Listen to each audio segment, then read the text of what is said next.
We talk a lot at the Lilly Foundation about diagnostics, but what does that actually mean? How do these scientists actually get a diagnosis of mitochondrial disease? And the answer to that is by examining our DNA, our RNA, and our proteins. Sounds a little bit complicated, so the best way to break it down is in the kitchen, making a cake. So the first thing that scientists might do is by looking at the DNA. And the DNA is like the recipe book for the body. It creates all of the instructions to make all of the parts of your body. So sometimes the problem might be in the recipe book itself. It might be a spelling mistake, or it might be a change in a sentence, something that's going to mean that the recipe isn't going to turn out the way that it's supposed to. Sometimes the problem isn't found in the DNA. So scientists will then look at the next level, which is RNA.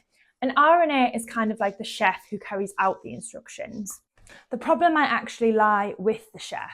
For example, if they're not following the instructions properly, like maybe they want to save some time, so instead of using the oven for their cake, they use the microwave.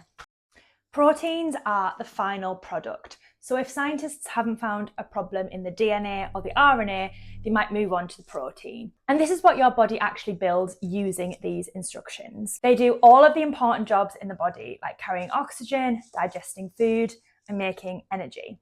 You can think about protein in this scenario like a cake. And if there's something wrong with the protein, it might be that there was nothing wrong with the instructions, the chef did everything right, but maybe there was just a problem with the oven that's left everything a bit gloopy. So now hopefully you have a better idea of what happens when your doctors are looking for a diagnosis of mitochondrial disease. Understanding that helps them to figure out why your mitochondria aren't working properly and what treatments or supports might help. Now, anyone for lemon drizzle?